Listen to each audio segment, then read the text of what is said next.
Graças a Deus que a gente está mais um domingo aqui para celebrar a ceia do Senhor e compartilhar um pouco daquilo que Deus tem para nós nessa manhã. Eu estava vendo aqui agora ele falando, colocar esse vídeo aí do Lloyd Diglio, o nome desse cara. Lloyd Diglio, ele gosta de astronomia e relaciona muito bem isso em relação às coisas da Bíblia. É interessante, né? Formas que a gente tem de compartilhar, de transmitir aquilo que Deus tem colocado no nosso coração. Cada um tem o seu jeito, cada um usa do jeito que Deus estabeleceu. E o interessante disso aí é que, por mais que você possa buscar, ver, olhar, como ele mostrou, deu um bom exemplo aí a respeito de louvor, né? Que as estrelas estão louvando a Deus, as baleias, os passarinhos, os cachorros, as árvores. E só um convertido consegue andar por uma rua como essa que nós estamos aqui e consegue ver nessas árvores a mão de Deus, a obra de Deus. Só realmente alguém que tem o coração convertido a Deus consegue vir de casa e contemplar a natureza em meio a essa selva de asfalto e consegue perceber, sim, em meio a tudo isso, Deus continua sendo louvado. Agora, o interessante, queridos, é que quando a gente fala, como foi bem citado ali, quando a gente fala de louvor, é algo que os pássaros, as baleias, os golfinhos, a natureza, as borboletas, tudo isso louva a Deus. Mas quando Deus se refere à questão de adoração, tudo isso está fora. Porque para adorar a Deus você precisa ter consciência. Não é verdade? Então, se juntar todas as baleias, todos os canarinhos afiadíssimos, afinadíssimos, cantam melhor do que essa menina, né? Não desafinam nunca, tudo entoado direitinho, e eles não ensaiam, eles não têm reunião de ensaio, nada. Eles só conseguem chegar ao nível de louvar a Deus, expressando a devolução da vida ao Criador que eles nem sabem quem é. Não é verdade? E às vezes a gente tem inveja de canarinho, e às vezes a gente tem inveja de passarinho, às vezes a gente tem inveja das borboletas, das estrelas, mas todos esses seres que Deus criou estão bem abaixo de nós. Amém? Porque só foi deu a consciência para que a gente saia do nível animal, como o Tiago falou, né? Para que a gente saia do padrão animal, da inteligência animal, que ela é mundana, ela é terrena e ela é demoníaca, e a gente possa compartilhar da inteligência de Deus, que ele fala no versículo 17, que essa é paciente, essa é eterna, essa vem do alto, essa é longânima, essa percebe tudo. Então, a gente tem que entender isso, porque se nós não tivermos discernimento do que está acontecendo ao nosso redor, se nós não tivermos consciência, e Deus nos deu capacidade para termos consciência de tudo, nós vamos passar a vida toda como um passarinho. A gente pode viver 200 anos como uma tartaruga. E no último dia de vida a gente não vai saber o que aconteceu aqui, porque a gente foi apenas levado, a gente foi apenas conduzido, nós fomos apenas induzidos, nós fomos apenas manipulados, nós apenas respondemos à nossa natureza mais primitiva, mais animal.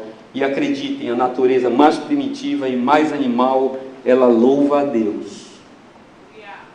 Mas apenas os seus filhos, que foram regenerados, que foram recriados da natureza, apenas os seus filhos que tiveram a mente transformada, que foram presenteados com um novo coração e uma consciência conectada, esclarecida com o seu Criador, esses entendem que existe algo além disso. Esses entendem que existe para eles uma vida e não momentos de adoração. Que existe uma vida onde há uma conexão direta da consciência do espírito do homem com o espírito de Deus. Por isso Jesus falou lá, quando conversou com aquela mulher samaritana, e ele disse que que Deus estava procurando aqueles que tinham entendido isso. Porque os que louvam automaticamente, isso é default, isso é natural, mas Jesus diz assim, olha, chegou um tempo que as pessoas têm que acordar, que elas têm uma consciência espiritual, que essa consciência espiritual vai fazer com que elas saibam que elas têm uma conexão direta, sem intermediário, sem provedor. Já pensaram uma internet ligada direto assim, que você não passa por nenhum provedor? A velocidade disso, o acesso a isso, nunca cai, roda liso, legal. Essas pessoas têm que entender, já chegou o tempo de entender que há uma vida diferente para os filhos de Deus, onde eles direto com o Pai.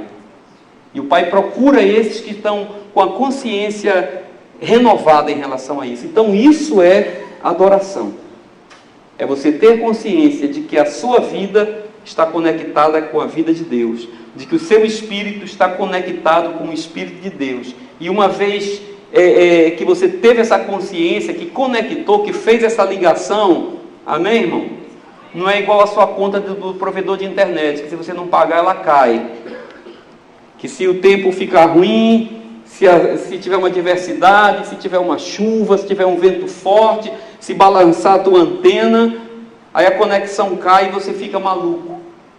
É assim que acontece na nossa casa quando cai a internet. Todo mundo fica sem saber o que fazer, porque sem internet ninguém faz mais nada em casa. Então essa deveria ser a vida do homem que perde a conexão com Deus. E o homem que não tem conexão com Deus é o homem que não vive uma vida de adoração a Deus.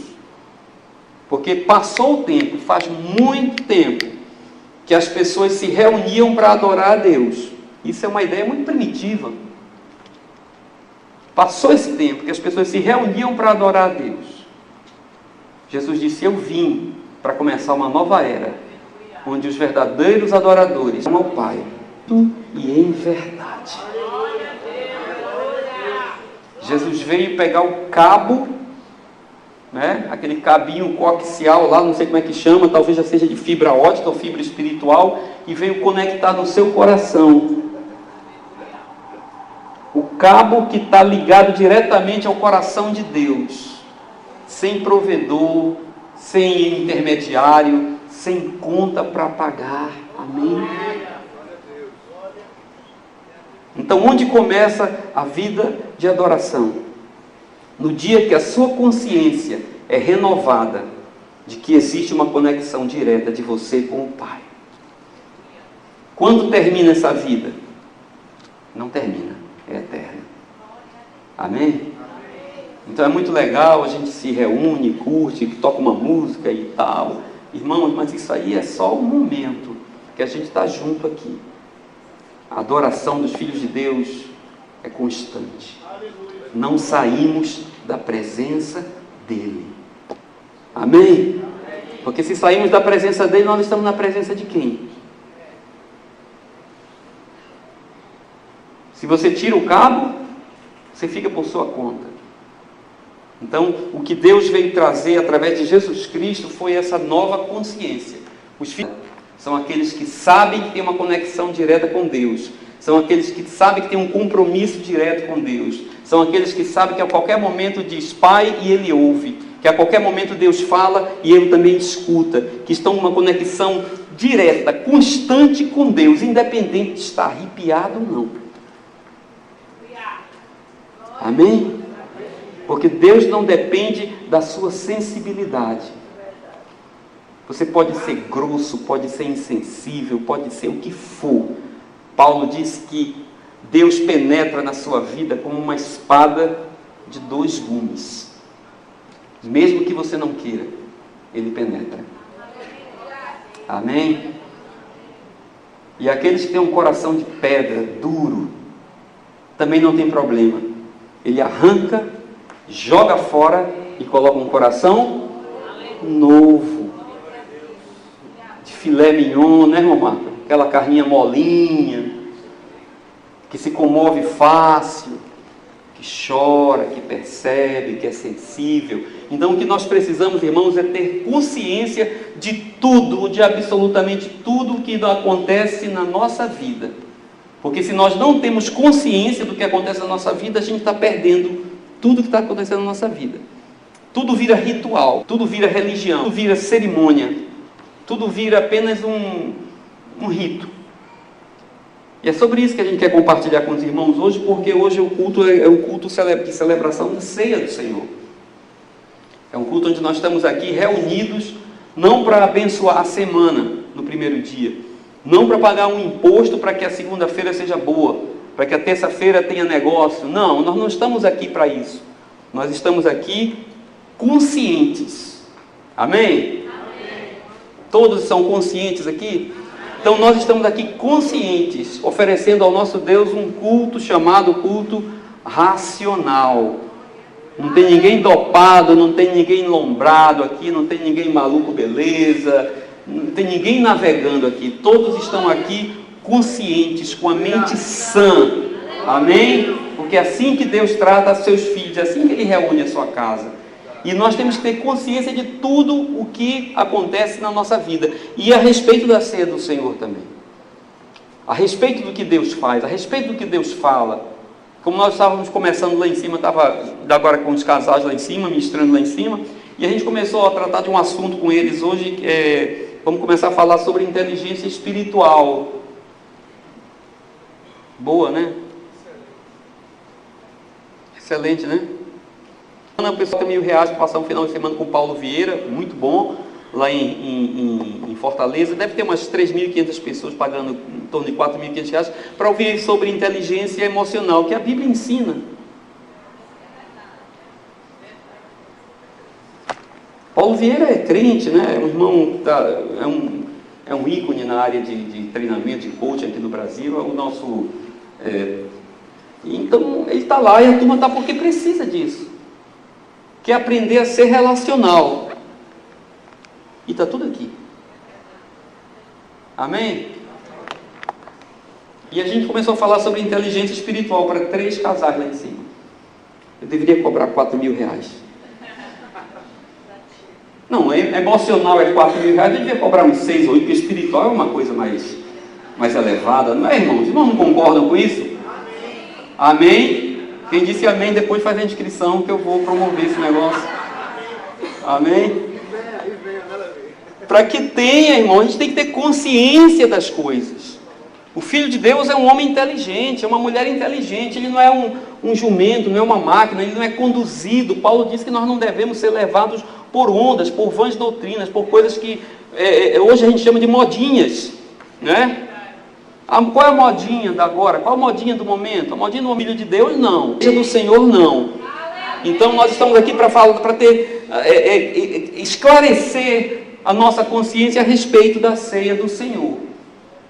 Para que a gente saiba que isso não é um rito, que isso não é parte de uma cerimônia ritualística, que isso não é parte de uma cerimônia de religião, que isso não foi colocado na agenda da igreja, da congregação, como se fosse algo obrigatório. Ontem eu visitei uma lojinha lá no shopping, aí uma lojinha de arte lá, a senhora bem feliz lá, apresentando o trabalho dela, a arte, as pinturas. Eu disse, poxa vida, que bacana que um espaço desse diferente aqui no shopping. Minha filha olhou, se interessou, ela foi lá mostrar, e a senhora feliz. Eu disse, que legal que agora, porque shopping é um negócio tão caro, né? Para esse povo que vive de artesanato, essas coisas. Eu disse, muito bom, seu espaço bem diferente aqui. Ela disse, agora tem uma lei que obriga os shoppings a abrir um espaço para arte.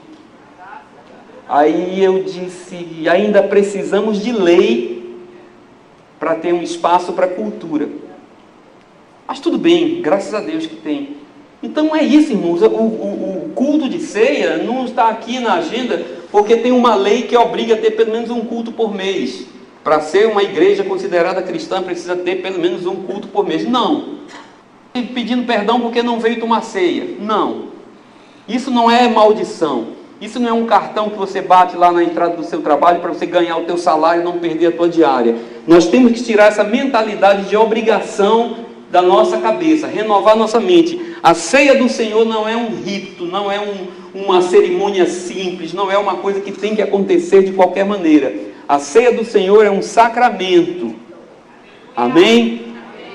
Quem disse que era para acontecer isso não foi o pastor, não foi o diácono, não foi o papa. Quem disse que deveríamos fazer isso foi o próprio Jesus, pessoalmente. Então ele deixou isso como um sacramento, ensinou como fazer. Não é uma coisa do tempo de Jesus, não é uma coisa nova. Isso começou lá em Êxodo, no capítulo de número 12, onde foi instituída a primeira ceia, quando Deus orientou como deveria ser feita essa cerimônia da ceia. E se nós lembrarmos de Êxodo capítulo 12, a gente vai lembrar que naquele tempo, isso aconteceu para promover salvação. Amém? Por que Deus falou para aquele povo, a partir de hoje vocês vão fazer assim? Ninguém sabia como fazer. Vão preparar o cordeiro, vai ter tudo, organizou tudo direitinho. Para quê? Para que quem participasse essa pessoa seria o quê? Salvo. Então, o começo da ceia foi para começar a explicar a história de quem? Do próprio Cristo. Para começar a explicar a história de Jesus. Aquele cordeiro que foi morto lá na orientação de Êxodo, capítulo 12, quem era, irmão? É o Filho de Deus que, segundo a Bíblia diz, foi morto antes da fundação do tempo. Então eu estou me reportando aqui a mais de 6.000 anos de história, talvez 8.000 anos de história, para dizer que a ceia do Senhor não é uma cerimônia banal que começou um dia porque ninguém tinha o que fazer. Não é uma cerimônia que caiu na ideia de Jesus, porque um dia ele reuniu com o discípulo para fazer um lanche, na hora que chegou a pizza, ele disse assim, bem, já que estamos aqui, deixa eu falar o seguinte, tive uma ideia. Eu vou deixar para vocês com a obrigação de fazer isso o resto da vida, só para ocupar vocês. Não foi assim. A ceia do Senhor é uma celebração, é um sacramento que foi instituído por Deus, assim como a morte de Cristo, antes da fundação do mundo. Uma cerimônia assim, porque nós preparamos um ambiente, nós preparamos um lugar, e nós vamos ver isso aqui, onde elementos naturais, nós usamos aqui um pãozinho que foi comprado, nós usamos um suco de uva, talvez, é um suco de uva, né? Não sei se diet, light, pode ser de qualquer jeito, mas são elementos naturais, irmãos, que você compra em qualquer padaria, em qualquer supermercado. Se chegar em cima da hora, se esqueceu que hoje é culto de ceia, dá para ir aqui no posto de gasolina e compra um pouquinho mais caro, mas compra na loja de conveniência e faz funcionar, porque são elementos naturais. Esse pão não é feito com trigo amassado pelos pés dos apóstolos, trazido diretamente de Israel. Esse vinho não é amassado pelos pés das beatas lá de Portugal. Não, irmão, isso aqui é coisa comum. A diferença do sacramento para um ritual comum é que no sacramento elementos naturais são utilizados para que através do Espírito Santo de Deus, da unção de Deus, seja comunicado virtude para a igreja. E essa virtude envolve conhecimento, envolve revelação, envolve trazer a história, envolve trazer o propósito de por que as coisas estão existindo e por que existiram. Por isso o apóstolo Paulo, quando escreveu, ele disse aos Coríntios que a ceia do Senhor, ela deve ser sempre repetida com um propósito, de quê? De memória, não é isso? É um memorial, é algo que deve ser colocado para que as pessoas tenham conhecimento. Os mais antigos vão passar para os mais novos. Por que nós estamos fazendo isso? Os pais devem ensinar aos filhos o que significa a ceia do Senhor. Os mais jovens vão aprender isso. Então, é um processo educativo, irmãos. É um processo relevante, como eu sempre digo, eu não posso colocar a ceia do Senhor na agenda do culto e deixar para o último lugar. Se der tempo, se não der tempo, vai dar 9 horas, vai dar 10 horas, vamos correr, vamos fazer em 10 minutos, dá logo o pão e o vinho junto, que a gente tem que terminar hoje. Ou então mistura logo, deixa logo os dois molhados, nós tomamos tudo uma vez. Não pode ser assim, irmão. Amém? Como eu estou falando por mim, eu dirigindo alguns cultos de ceia, onde a gente se perdeu na agenda, eu não celebrei a ceia. Voltou tudo, eu digo, no próximo domingo a gente faz, porque eu não posso fazer isso de qualquer maneira. Porque isso não é comprimido para dor de cabeça. Quem toma comprimido para dor de cabeça aqui? Tilenol, Dorflex, qualquer um, todo mundo, né? Você já procurou saber como é que funciona aquilo? Já procurou saber? Não? Como é que aquilo vai quebrar no seu fígado, a passagem hepática? Ninguém procurou saber isso? Você toma e vai ter atrás do resultado, né? Ceia não é isso. Amém? Não é, eu tenho que comer logo esse pão que é para eu sair daqui abençoado. Eu tenho que tomar logo esse vinho que é para eu sair abençoado e pegar meu ônibus. Não. A ceia do Senhor é um tempo onde há transferência de virtude para a igreja. Amém, irmãos? A gente não está falando de métodos. A gente não está falando de qualidade. Uma vez eu congregava numa igreja, o pastor viajou para Israel e ele teve a maravilhosa ideia. Alguém não, ele não viajou. Alguém trouxe de Israel aqueles pães lá. Pão ruim, né? Não tinha fermento, não tinha nada. A gente passou uns 3 meses fazendo ceia com aquele pão. Que nem estragava, o bicho estragava. Não é isso, irmão. Eu não estou dizendo que estava errado. Ele aproveitou. Mas a gente pode comer um pãozinho melhor para o nosso gosto e não vai mudar o sentido se nós não tivermos a consciência. Amém? Então temos que entender a relevância da ceia do Senhor, a relevância dessa cerimônia, a relevância desse ato, porque se nós não entendermos a natureza das coisas, a gente está perdendo tudo. Não é assim? Paulo falou que as pessoas podem ir para o culto e dar tudo errado. Pode acontecer? Pode. Então a ceia do Senhor, ela vai comunicar para a igreja, falando da gente, vai comunicar para a nossa casa. Eu posso fazer uma ceia com a minha família? Eu posso fazer uma ceia lá com a minha casa todo dia, toda semana, todo mês? Posso. Devo. Oportunidade que eu tenho para mostrar para a minha casa um momento onde Deus vai transmitir virtude para a minha casa, para a minha filha, para os meus empregados, para quem estiver ao meu redor. Então a ceia do Senhor é uma cerimônia de relevância. A gente estava vendo que o que ela comunica, é o que a gente vai tentar falar hoje aqui, ela comunica a base dos fundamentos do cristianismo. Lá em Atos a gente vê que os apóstolos, eles perseveravam na doutrina. Já leram isso? É um negócio muito interessante. Diz que os apóstolos, eles perseveravam na santa doutrina. Porque não é fácil, irmão. Ainda agora eu estava perguntando lá em cima, é fácil a vida da gente? Não, quem é que tem uma vida fácil? E a vida do cristão é mais difícil ainda. Então precisa perseverar, precisa lutar a favor, precisa estar lembrando do que tem que fazer. E quem é que nos lembra o que tem que fazer? A ceia do Senhor nos ajuda. Os apóstolos perseveravam na santa doutrina, e a santa doutrina dos apóstolos, esses fundamentos apostólicos, eles eram evidenciados em 3 aspectos. A prática, não é, da teoria que eles pregavam era evidenciada em 3 aspectos: a comunhão, o partir do pão e a oração. Como as pessoas sabiam que aquilo que os apóstolos pregavam, ensinavam, falavam era verdade? Através da prática. Não é assim? Como é que as pessoas vão saber que nós somos cristãos? E aí, irmão? Fazendo um crachá? Botando uma camiseta? Não.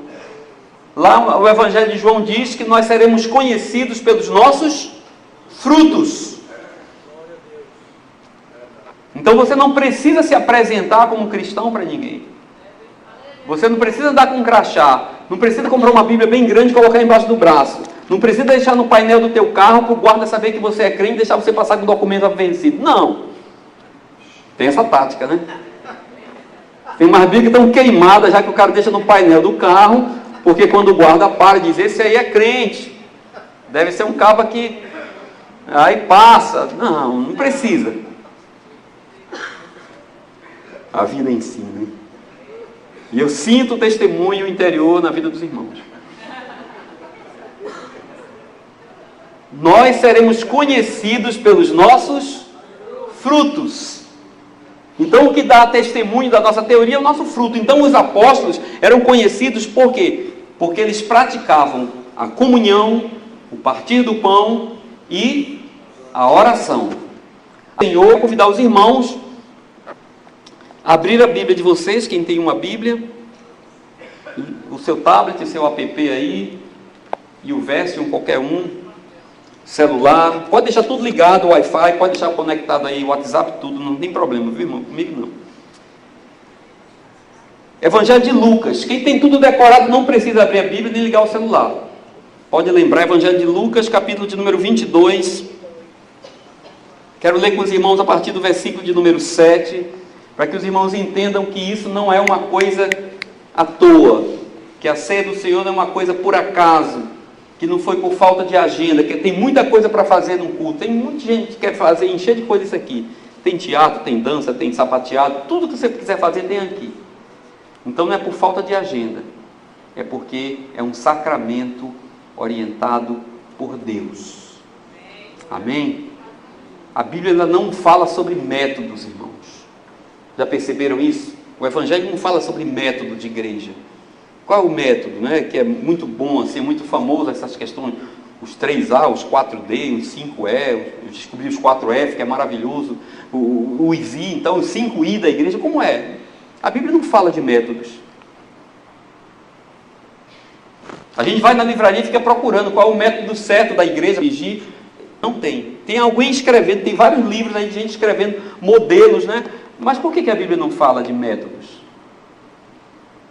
Hein, irmão? Ela fala apenas de fundamentos e de práticas. E cada um cristão vai depender todo dia do Espírito Santo para que ele vá orientar você em como você vai exercer esses fundamentos e manifestar essa prática. Amém? Então qual é o modelo que funciona? O que Deus orientar para você. Não adianta ficar com inveja da igreja dos outros. Não adianta fazer o que o outro faz. A gente tem que perguntar ao Espírito Santo o que é que eu tenho que fazer para manifestar em prática os fundamentos que você tem nos ensinado. Amém? Tem igreja funcionando sem ar-condicionado, é mil maravilhas, irmãos. E tem gente acreditando que se tirar o ar-condicionado da igreja, as pessoas vão embora. Essa igreja tem que tirar os ar-condicionados para esse povo ir embora mesmo. Amém? Lucas capítulo 22, versículo 7 diz assim: finalmente chegou o dia dos pães sem fermento, o qual devia ser sacrificado o cordeiro pascual. Isso aí já mantendo a tradição que começou da Páscoa em Êxodo capítulo casa. Jesus enviou Pedro e João dizendo: vão preparar a refeição da Páscoa. Onde queres que a preparemos? Perguntaram eles. E ele respondeu: ao entrarem na cidade, vocês encontrarão um homem carregando um pote de água. Sigam-no até a casa em que ele entrar e digam ao dono da casa: o mestre pergunta: onde é o salão de hóspedes no qual poderei comer a Páscoa com os meus discípulos? Versículo 12: ele lhes mostrará uma ampla sala no andar superior, toda mobiliada. Façam ali os preparativos. Eles saíram e encontraram tudo como Jesus lhes tinha dito. Então prepararam a Páscoa. Amém? Coloca o seu dedinho aí, que a gente vai continuar lendo. O que é que esse texto diz, irmãos? Esse texto está dizendo que o que Jesus estava fazendo aqui era dando orientação para preparar a ceia. Essa seria a última vez em que Jesus faria uma refeição com os seus discípulos. Ainda está chamando isso aqui de refeição. Por isso que eu digo, se a gente pensar só nos elementos, se a gente pensar só no pão, se a gente pensar só no vinho, se pensar só no arroz, no feijão, no filé, no cuscuz, no ovo, se a gente pensar só nas coisas naturais, irmãos, a visão que nós vamos ter é de que até o momento a visão era de uma refeição para a Páscoa. Não é isso? Qual é a visão aqui no momento, irmãos? A visão aqui no momento é de um lanchezinho escasso. Ou alguém não vai mais almoçar porque vai participar da ceia? Será suficiente para satisfazer assim esse corpo corpulento que nós temos? Imagina o que o pastor Romualdo satisfazendo com esse pãozinho e esse suquinho de uva. Estão entendendo, irmãos? Isso é a visão natural. Jesus estava começando aqui com os elementos naturais. Se nós não tivermos discernimento do Espírito que está por trás disso, vai parar por aqui. Por isso Paulo falou lá na frente: as pessoas vão continuar com fome. As pessoas vão continuar com sede. Porque esse pãozinho não alimenta ninguém. Esse suquinho de uva nesse copinho pequeno não mata a sede de ninguém. Se você olhar para o Evangelho de forma natural, você vai perder dinheiro dando oferta. Você vai perder tempo vindo para culto. Estão entendendo? Por quê? Porque naturalmente nada resolve. Se você procurar Deus buscando apenas recursos naturais, pela tua visão natural, você vai perder tempo, você vai ficar frustrado, você vai abandonar a igreja, vai falar mal do pastor, vai falar mal de Deus. Por que existem pessoas aí dizendo que Deus não existe? Se declarando como pessoas que são ateus, que não acreditam em Deus. Por quê, irmão? Porque Deus não existe? Não. Porque elas encontraram Deus diante de uma perspectiva humana, diante de uma visão própria. Criaram uma expectativa que não foi atendida, ao ponto de vista delas, abandonaram Deus. O que foi que faltou para elas? Faltou a revelação do Espírito Santo de Deus. Porque a minha Bíblia diz que é o Espírito Santo de Deus quem convence o homem do pecado, da justiça e do juízo. Então não adianta eu ler a Bíblia o dia todo para você, não adianta você ler a Bíblia, dormir em cima da Bíblia, comer Bíblia, como o pessoal, não adianta nada disso. Se o Espírito Santo de Deus não comunicar ao coração do homem, tudo vira ritual, tudo vira religião, tudo vira modinha. Porque o Levi não tem poder de convencimento sobre ninguém. Eu não tenho poder de entrar no coração de ninguém. Eu não tenho poder de dizer que isso aqui é certo ou errado. A capacidade que Deus me deu é de ler e transmitir. Mas quem vai você da justiça e do juízo, quem vai transmitir virtude para a igreja, é o Espírito Santo de Deus que opera na minha vida. Amém? Agora eu falei lá em cima, às vezes as pessoas me conhecem daqui e acham que eu falo muito. Eu não falo muito, eu falo muito pouco. Minha mulher reclama disso. Estão entendendo, irmãos? Então, naturalmente, a gente não pode olhar para isso e esperar grande coisa.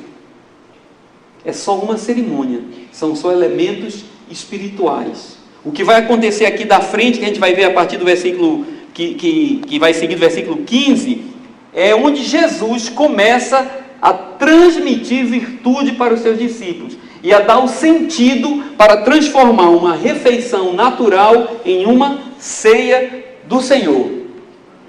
Amém? Então aqui ele continua dizendo, versículo de número 14, quando chegou a hora. Por que quando chegou a hora? Porque a coisa não é de qualquer jeito. Quando chegou a hora, Jesus e os discípulos reclinaram à mesa. E é interessante aqui que quando chegou nesse tempo, os discípulos tiveram uma consciência diferente. Eles tiveram uma afirmação que mostra como a coisa estava pronta, irmãos. Porque no começo eles disseram assim, como nós temos aqui, os discípulos disseram, olha, estava tudo do jeito que você havia dito. Deixa eu dizer uma coisa para vocês. Eu acredito que Deus já preparou tudo para a nossa vida. Já falei aqui algumas vezes. A igreja de Jesus Cristo está salva. Amém? A festa do banquete já está paga. Você crê nisso, irmão? Jesus está mostrando para os discípulos aqui que o lugar onde as coisas acontecem já estava preparado. Eu até comentei na sexta-feira, a gente falou sobre esse assunto aqui. Não chegou na hora e o cara foi pegar uma mesinha plástica, alugar cadeira plástica para montar um ambiente. Não, diz que a mesa estava pronta. Diz que não só o espaço, não só o lugar, que era um lugar de honra, era um lugar no andar superior. Não só o lugar estava disponível, como você poderia dizer, isso aqui era um galpão, era uma sala vazia, que ninguém está usando. Não, aqui estava dizendo que estava tudo mobiliado. Amém? A cutelaria estava pronta. A mesa já estava desse jeito, irmãos. A gente não foi comprar plástico de papel, prato prato de plástico no supermercado para fazer em cima da hora. O ambiente está pronto, porque Deus só opera em ambientes prontos. Jesus só nos manda para uma missão, só nos manda fazer alguma coisa nos locais que já estão prontos para isso. Então, por quê? Porque Deus trabalha em cima de base, Deus trabalha em cima de princípios, de fundamentos, de uma plataforma bem definida. Então essa refeição, essa ceia não poderia ser em qualquer lugar. Havia um lugar específico para que a comunicação dos elementos dessa ceia pudessem ser transmitidos para nós. Então Jesus disse assim: olha, agora vamos começar. E os discípulos disseram: interessante, estava do jeito que você falou. Por quê? Porque Jesus sabia o que estava esperando. Amém? Então ele disse assim: olha, quando chegou a hora, Jesus e os seus discípulos reclinaram-se à mesa. E ele lhes disse: eu desejei ansiosamente comer essa Páscoa com vocês antes de sofrer. Jesus estava começando a falar de um fundamento muito importante na ceia do Senhor, que se chama comunhão. O que era importante para Jesus? Era ligado a quê? Ligado ao lugar? Ele era ligado às coisas, aos pratos? Não. Ele era ligado a quê? Pessoas. Gente. Porque ele veio nos ensinar a comungar. Ele veio nos ensinar a viver em comunidade. Com unidade. Estão entendendo? Como se fosse um. Quando Jesus foi retirado, antes de começar o seu ministério, que ele passou 40 dias em uma reclusão, em um retiro lá no deserto, ele ficou lá 40 dias e as pessoas ainda ficam pensando: será que ele estava sentindo falta de quê? De comida? A primeira expressão, quando ele encontrou os discípulos, deveria ter tido assim: olha, traz aí uma pizza, traz uma macarronada, traz um churrasco, traz alguma coisa aí, que eu estou há 40 dias sem comer, e eu estou querendo comer, eu estou ansioso para comer. O que foi que ele disse? A mesma frase: eu estava desejando estar com vocês. E se você varrer o evangelho, os 4 evangelhos, de Mateus até João, você não vai ver Jesus comendo sozinho.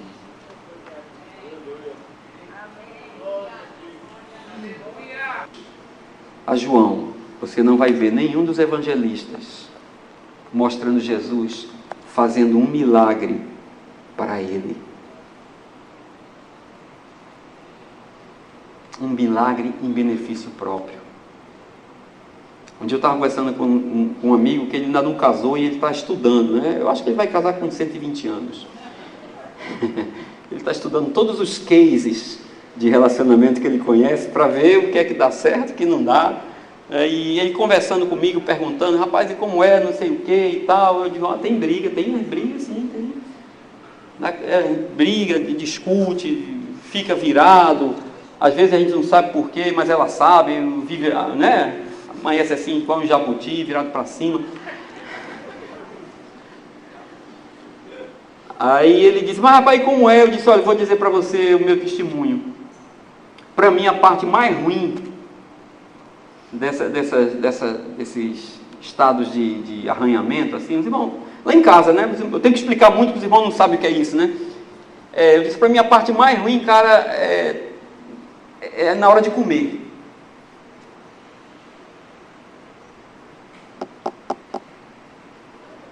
Para mim, o que incomoda mais não é ela virar para o outro lado e fazer de... Não, para mim o que incomoda mais é sentar na mesa e comer junto, antes da situação estar resolvida. Por quê? Porque o mais importante da nossa vida chama-se comunhão. É um fundamento do cristianismo. É um fundamento apostólico. Jesus disse: eu estava querendo estar com vocês, ter comunhão com vocês, comer o mesmo pão, o mesmo prato. E como é difícil isso, irmão. Ontem a gente saiu, estava na rua, vamos almoçar. Cada um quer um negócio dentro de um carro com 4 pessoas.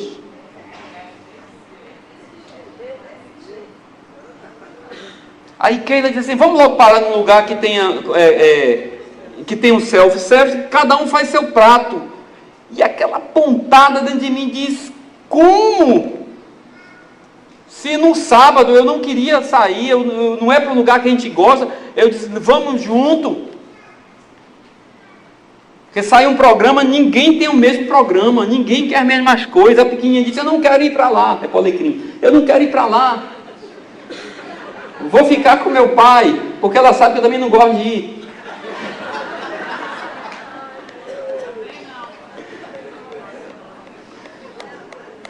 Aí eu disse: vamos todos, porque é o dia que ele está. Você não pode ir para Miami, vamos para Alecrim. Porque o que importa não é, irmãos, o que importa é com quem, não é o que, não é o que vamos comprar, é com quem vamos estar juntos, com quem vamos compartilhar o calor, o sol mais quente. Ali é mais quente.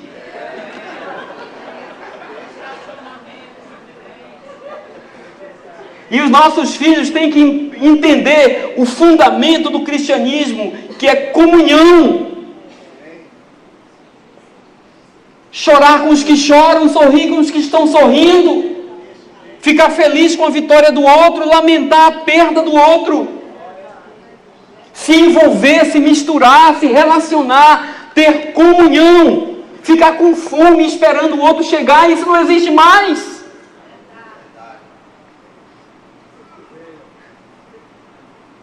E quando estava todo mundo com fome, saindo do Alecrim, aí querendo, que cada um come uma coisa, ele falou: não. Fui para um lugar e pedimos um prato para todo mundo comer, pelo menos uma vez na semana.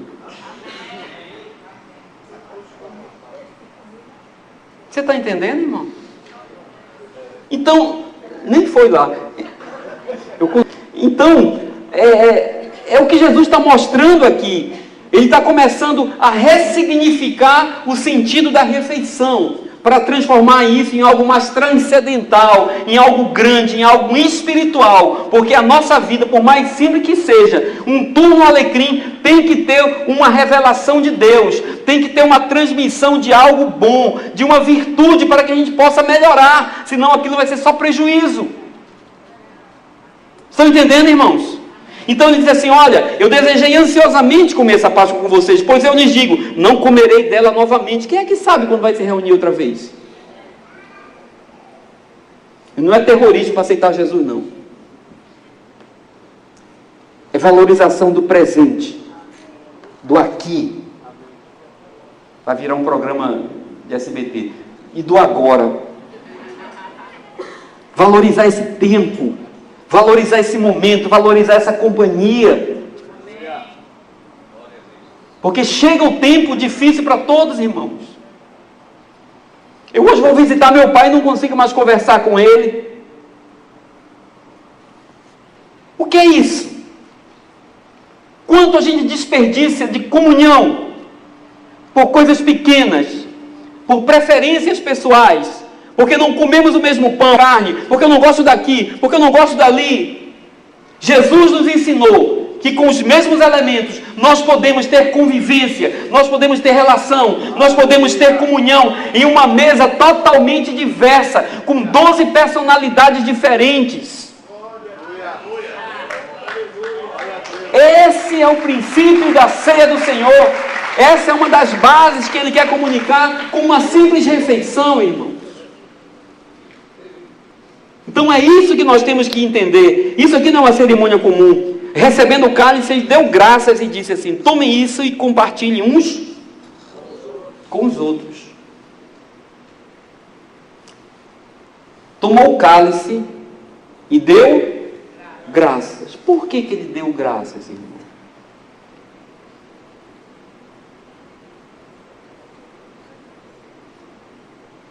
Irmãos, hoje quando eu fui me vestir, eu não agradeci por esse terno que ele já é meu.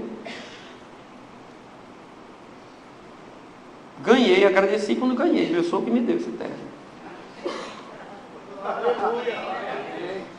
Espero que ele continue emagrecendo.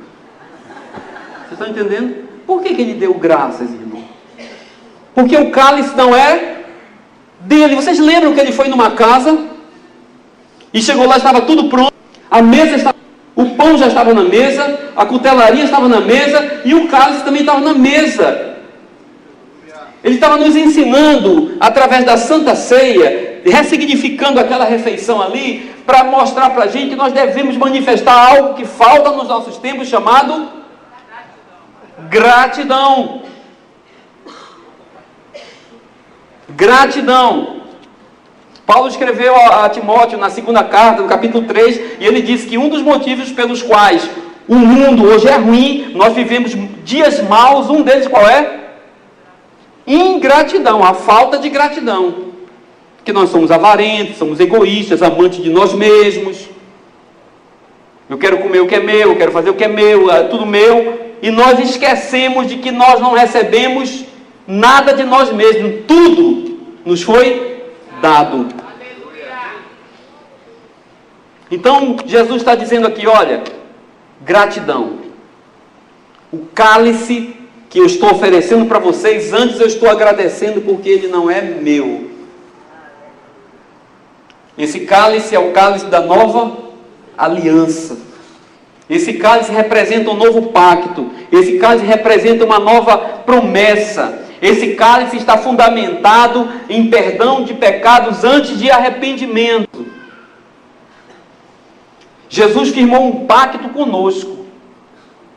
Antes que nós concordássemos que iríamos nos arrepender. Já pensaram nisso, irmão?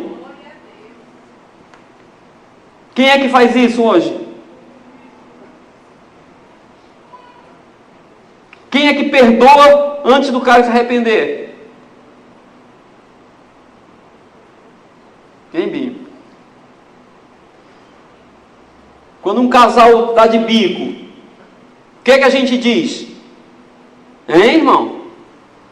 Estou aqui. Se vier me pedir perdão, eu libero o perdão, porque a gente é muito santo, né? A gente fica, não, se vier me pedir perdão aqui, eu libero o perdão, eu perdoo. Mas o cálice foi fundamentado em uma aliança onde o perdão veio antes do arrependimento. Porque diz que Ele nos amou, Ele nos resgatou quando nós ainda estávamos perdidos em nossos delitos, em nossos pecados. Ele disse, pode vir que já está tudo perdoado. E por causa do perdão eu me arrependi. Amém? Sentido da ceia do Senhor. Você vai engolir isso de qualquer jeito? Sim, se for um suquinho de uva. Mas se você pensar que isso representa o sangue de Cristo que te perdoou antes que você se arrependesse, isso vai transmitir virtude para a sua vida. E vai te ensinar a ser como Cristo. Você não vai mais esperar ninguém se arrepender. Você vai perdoar antes, porque fizeram isso com você. Todo mês a gente se reúne aqui, irmãos, é para lembrar que quando tomo um copinho de suco desse, eu estou lembrando que eu tenho que perdoar antes que o cara se arrependa. Porque a revelação está na minha mente. O meu coração foi transformado. A virtude veio para a minha vida. Se não chegou na dele, como chegará se eu não for a ferramenta? Se eu não for o Cristo na vida dele? Se eu não perdoar primeiro? Se eu não chegar até ele? Se eu não morrer por ele? A ceia nos ensina isso. A ceia nos ensina a ser como Cristo. Isso aqui não é para você marcar na sua Bíblia quantas vezes tomou a ceia e pode tomar. Faz 10 anos que eu tomo ceia porque eu não tenho pecado. É igual o jejum. Não é para você jejuar e sair soberbo, não. É para voar mais baixo. É para baixar a bola. É para voar rasinho. É para alcançar quem está no chão. É para entender que esse cálice não é seu e que esse pão não é seu, porque ele agradeceu pelo pão. Só temos um Pai. Então não pode ser o Pai nosso e o pão meu. Amém, irmão? Eu não posso tomar posse disso aqui. Eu não posso tomar posse de bênção. Eu não posso tomar posse de pão. Porque se eu digo que o pão é meu, eu vou dizer que o pecado é seu. Jesus fez isso? Ele podia ter dito, olha, o pão é meu e o pecado é seu. Porque eu sou bom. Mas ele disse, o pão é nosso. é a virtude que Deus tem para a nossa vida, irmãos. A ceia do Senhor, ela comunica muito. A gente está falando só de comunhão. A gente está falando só de comunhão. Um ponto que tem perturbado a igreja. Um ponto que tem divergido a igreja. Mas se nós não tivermos discernimento do que é a ceia do Senhor, irmãos, nós vamos ser repreendidos como o apóstolo Paulo repreendeu os irmãos da igreja de Corinto. Quando ele disse: vocês estão vindo para o culto, estão preparando a mesa, estão saindo daqui piores. O culto de vocês faz mais mal do que bem. Por quê? Porque vocês não têm discernimento a respeito da ceia do Senhor. E continuam tratando a ceia do Senhor como se fosse. Amém? O pastor Stanley vai ministrar a ceia agora. E eu peço que os irmãos façam o que a Bíblia diz. Examinem-se. Não para não participar, mas para participar com consciência. Porque não basta vir de branco, que hoje nem branco é mais. Vem todo mundo de preto. Não basta vir com a roupinha combinada. Porque é muito fácil uniformizar a igreja. O difícil é ter unidade na igreja. Porque para uniformizar, qualquer 30 conto resolve. Agora, para buscar unidade, tem que ter comunhão de espírito, comunhão de pensamento, para que todos sejam uns. E a oração de Jesus Cristo seja respondida na nossa vida. Pai, eu oro para que eles sejam um, como eu sou contigo. Amém, irmãos? Que Deus abençoe a vida de vocês. Que Deus possa trazer mais luz na vida de vocês. E que a gente entenda a relevância da ceia do Senhor. Amém?